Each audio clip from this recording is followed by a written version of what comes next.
오늘 우리가 읽어가는 말씀 아모스 3장 말씀입니다.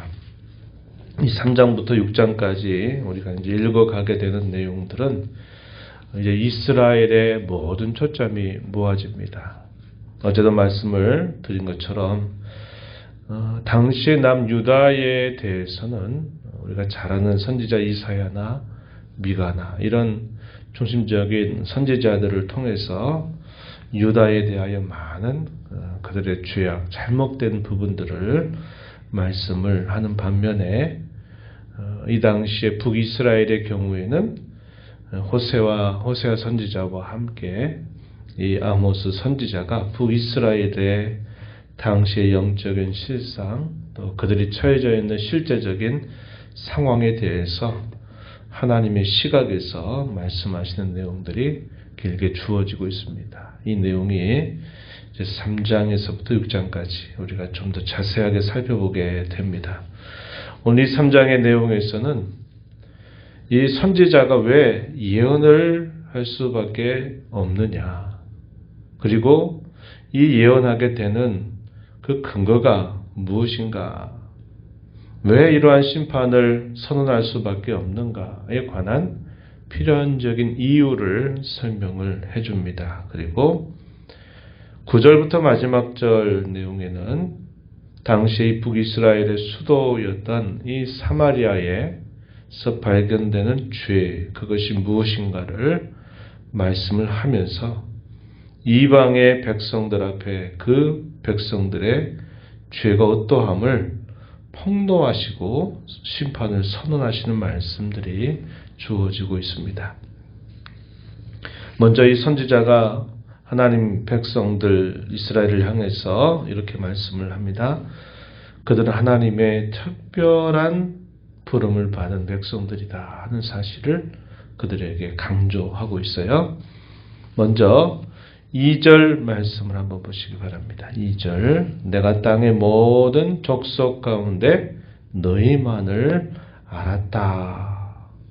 이 표현이 보여주는 뜻은 뭐냐면 하나님께서 세상의 모든 나라 가운데서 너희를 특별한 관계로 너희를 만나 주셨다. 너희를 알고 계신다. 너희를 사랑하신다. 라는 이런 표현들을 여기서 표현하고 있는 것입니다. 너희만을 알았다. 하나님이 온 세상을 경영하시고 주관자가 되신다면 하나님이 모르는 모든 모르는 사람들이 어디 있겠습니까? 다 알고 계시죠. 그런데 여기서 내가 너희만 알았다라는 말은 관계적으로, 인격적으로 특별하게 그들을 하나님이 삼아주셨다 하는 사실을 그들에게 말해주는 말이 됩니다. 이러한 특별한 관계를 맺은 하나님은 그 백성들에게 과거에 관하여서는 묻지 않으시지만 그 특별한 관계를 맺고 난 이후에는 하나님이 특별한 삶을 그들에게 요구하신다는 겁니다. 하나님께로부터 구별을 받고 하나님께로부터 부름을 받았던 그 백성들에게 하나님은 그들에게 특별한 그런 삶을 하나님은 요구하고 계시다 하는 것을 전제하고 있는 것입니다. 그래서 하나님은 그 백성들이 어떻게 살든지 아무렇게 그대로 내버려 두시는 것이 아니라 그들의 사는 것을 낱낱이 살펴보신다 하는 것을 보여주고 있는 것입니다. 2절 이어지는 말씀에 보면 그러므로 내가 너희 모든 죄악을 너희에게 보응하리라 하셨다 이렇게 말합니다. 하나님의 백성들이 잘한 일에 대해서는 잘한 것대로, 그러나 잘못하고 그들이 하나님의 법을 떠난 것에 대해서는 하나님이 그것도 간과하지 아니하신다 하는 사실을 말해주고 있다는 것입니다. 그러면서 다양한 질문들을 던지면서 왜 이러한 메시지를 전달할 수밖에 없는가에 대해서 이야기를 하는데 3절부터 6절까지 이 내용을 보면요. 여기에 7가지 정도의 질문이 이어지고 있음을 보게 되죠. 3절 한번 보십시오. 두 사람의 뜻이 같지 않은데 어찌 동행하겠는가. 4절에 사자가 움킨 것이 없는데 어찌 수풀에서 부르짖겠는가? 젊은 사자가 잡은 것이 없는데 어찌 굴에서 소리를 내겠는가? 쭉 그렇게 이어지는 질문들이 되다가 6절에 보시면 성읍에서 나팔이 울리는데 백성이 어찌 두려워하지 아니하겠는가? 여호와의 행하심이 없는데 재앙이 어찌 성읍에 임하겠는가?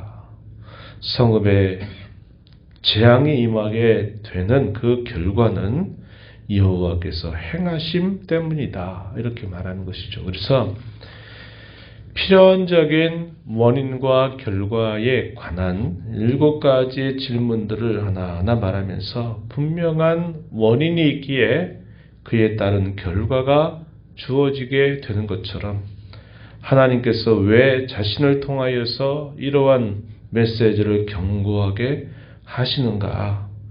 이스라엘 백성들이 하나님 앞에 죄를 받을 만한 그러한 죄를 범하고 있기 때문임을 분명하게 말해주고 있다는 것입니다. 우리가 어제 읽었던 2장에 보면요, 하나님께서 그 백성들을 구원해내시고 그 백성들을 바르게 인도할 지도자들을 세웠는데 그 지도자들에 대하여 그들이 멸시하는 태도를 보였다 하는 것을 우리가 살펴본 바가 있어요. 2장 12절 말씀에 보면은 그러나 너희가 나실 사람으로 포도주를 마시게 하였고 또 선지자에게 명령하여 예언하지 말라 하였다. 북이스라엘 나라가 당시에 중흥기를 이루고 번영과 풍요를 이루고 있는 상황이었지만 선지자들을 보내서 말씀을 전하게 하면 선지자로 하여금 너 그런 말 하지 마라. 너 그런 말 듣기 싫다. 그런 말 하지 말라고 계속 반대하는 태도를 보인 것입니다.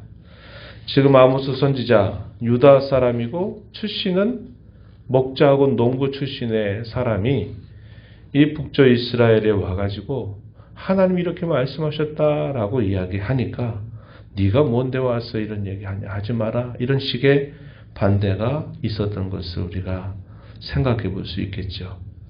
7절 말씀 보십시오. 주 여호와께서는 자기의 비밀을 그 종 선지자들에게 보이지 아니하고서는 결코 행하심이 없으시리라. 사자가 부러진즉 누가 두려워하지 아니하겠느냐. 주 여호와께서 말씀하신즉 누가 예언하지 아니하겠느냐.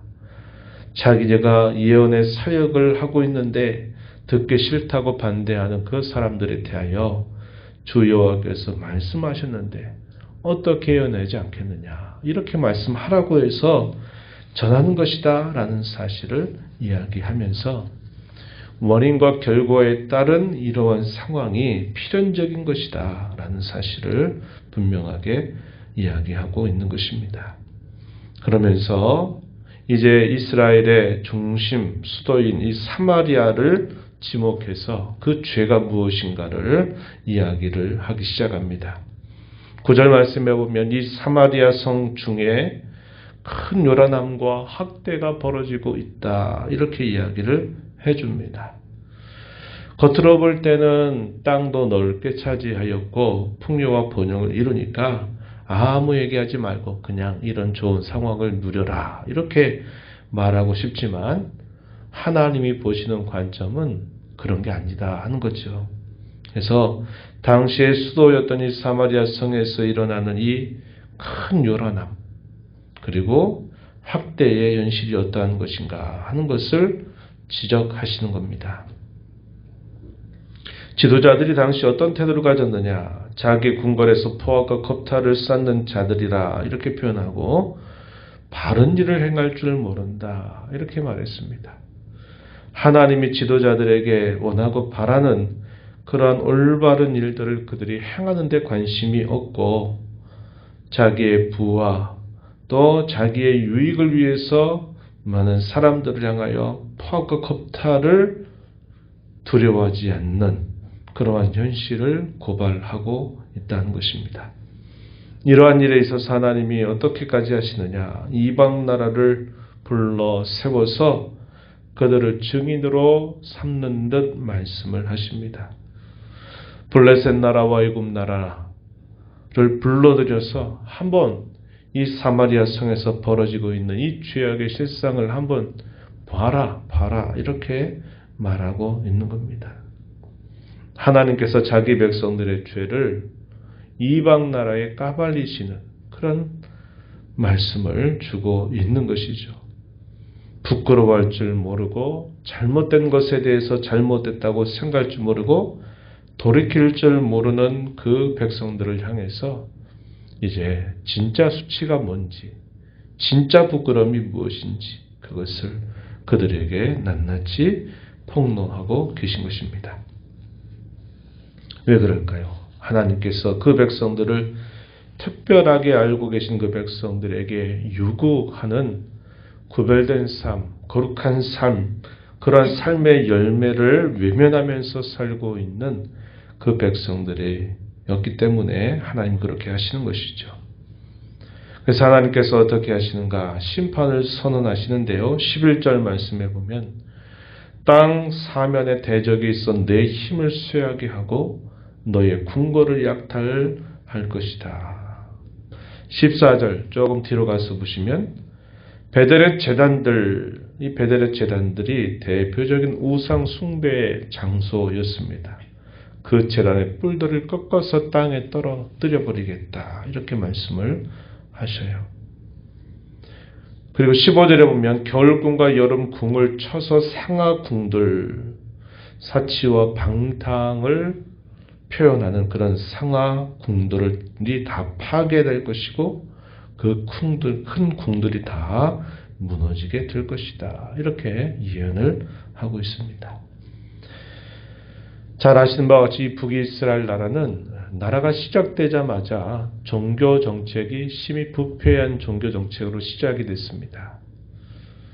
북이스라엘 백성들이 행여나 남쪽에 있는 예루살렘으로 제사를 드리러 갈까 혹은 절기를 지키러 올라갈까 싶어가지고 당시에 베델과 단이라고 하는 곳에 큰 제단을 만들고 거기에다가 우상을 만들고 거기에서 제사해라 이렇게 말하면서 시작부터 첫 단추부터 잘못 끼웠던 이런 현실이 있었어요. 그러다 보니까 시간이 흘러가면서 계속적으로 그것이 종교 부패의 온상이 되어버리게 된 것입니다. 그래서 여기 베델의 제단들은 우상을 숭배하는 대표적인 장소였어요. 그것이 하나님의 진노를 사는 일이기 때문에 하나님께서 그들을 벌하실 것이다. 분명하게 말씀을 하고 있다는 겁니다. 우리가 초대의 말씀을 나눈 것처럼 이때는 이런 일이 닥칠 줄 누가 알았겠어요. 그저 백성들도 그저 잘 먹고 죽은 길을 이루고 잘됐다 이렇게만 생각을 했던 그들에게 불과 한 세대 정도 지나가면서 결국은 갑작스럽게 패망을 하게 되는 일이 따라왔다. 이런 말씀을 나누었죠. 하나님께서 어떤 일들을 행하실 때 그저 전조 없이 갑자기 어떤 일들을 행하시는 경우는 거의 없습니다.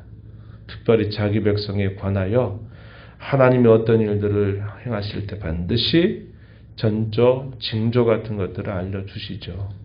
그런데 그러한 모든 일들을 가볍게 여기고 멸시하다가 결국은 그들이 볼 때는 갑작스럽게 망하게 되는 것처럼 여겨지는 것이에요. 그러나 과정을 살펴보면 결코 그렇게 갑자기 되는 일은 없다는 것을 우리가 살펴보게 되는 겁니다. 오늘 이 말씀을 보면서 우리가 이런 말씀을 통해 꼭 이 교훈을 기억하면 좋겠어요. 하나님이 저와 여러분을 세상 가운데 많은 사람 가운데 구원하신 목적 혹은 기대는 우리로 하여금 구별된 자처럼 살기를 하나님이 기대하고 바라신다는 것을 잊지 말아야 합니다. 그래서 우리는 생각하는 것이나 말하는 것이나 우리가 행하는 모든 일들이 하나님 앞에서 뿐만 아니라 세상 앞에서 구별된 자로 살아가야 될 사람들이다. 이것을 우리가 잊지 말아야 하겠습니다. 하나님은 그분의 이름에 합당한 거룩한 삶을 여전히 오늘도 내일도 우리에게 요구하십니다. 우리가 온전하게 다 살아갈 수는 없는 허물과 연약함과 부족함이 있지만, 그러나 우리가 가야 할 삶의 방향과 목표가 거기에 있다고 하는 사실들을 잊어버리면 안 되고, 우리가 새벽마다 나와서 하나님 앞에 기도할 때마다 하나님을 섬기는 자녀답게, 하나님을 아빠로 모시고 살아가는 자녀답게 하나님의 모습을 닮아가도록 거룩한 삶을 살아가도록 도와주세요. 또 잘못한 일에 대해서는 하나님 실수와 허물과 죄를 용서해 주세요 라고 회개하고 또 그 삶을 힘써 나가는 삶을 살아야 된다 하는 겁니다. 또 하나는 성도와 교회가 부끄러워하고 회개할 것이 무엇인가 하는 것을 우리가 잊지 말자고 하는 것입니다. 그저 돈이 좀 모자라고 배운 것이 적고 형편이 여의치 않은 것, 남들 앞에서는 부끄러운 일이 될지 모르지만 우리가 성도와 교회가 돼서 그런 것을 부끄러워할 것이 아니고 하나님의 말씀을 따라서 온전하게 살지 못하는 것을 부끄러울 줄 알아야 되고, 세상 가운데 소금과 빛의 역할을 감당하지 못하고 상실해 있는 것을 우리가 부끄러워하고 회개할 줄 아는 그런 교회와 성도가 되어야 하겠다는 겁니다. 오늘 이 말씀을 우리 마음에 잘 새겨서 오늘 저와 여러분의 삶이 이 땅에 있는 교회가 세상 가운데서 소금으로 빛으로 역할을 잘 감당하는 그런 성도 교회가 되게 해달라고 간절하게 기도하며 또 이 하루를 힘내서 살아가게 되기를 축복합니다. 하나님 아버지 감사합니다. 지난밤에도 저희들을 쉬게 하시고 이 새벽 시간 깨워주셔서 오늘도 새날을 허락하신 하나님 앞에 나와 찬양을 드리고 오늘도 저희에게 주시는 말씀을 또다시 읽고 교훈받게 하여 주심을 감사합니다. 하나님 아버지, 세상의 수많은 사람들 중에 저희들을 특별하게 아는 자녀로 불러 이 땅에 주의 몸된 교회를 이루게 하실 때에는 구원의 은혜뿐만 아니라 저희들 향하신 하나님의 기대하심이 있다는 사실들을 언제나 잊지 않고 살게 하시기를 바랍니다. 하나님의 성품을 닮아가고 거룩한 삶을 살아가며 세상 가운데 빛으로 소금으로 저희들이 그 역할을 감당하며 살기를 오늘도 내일도 기대하고 계심을 잊지 않게 하여 주옵소서. 그러한 삶을 사는데 부족하고 그러한 삶을 잊고 살아가는 것을 진정 부끄러움과 수치로 여길 줄 알게 하시고 그러한 일에 회개하고 더 힘써 나가는 삶을 살아갈 줄 아는 저희들의 모습이 되게 하여 주옵소서. 오늘도 주의 말씀을 바라고 주의 은혜를 구하는 모든 심령들 주께서 용납하시고 강구의 길을 기울여 주시고 저희들을 붙들어 주시기를 간절히 바라옵고 예수님 이름으로 기도하옵나이다. 아멘.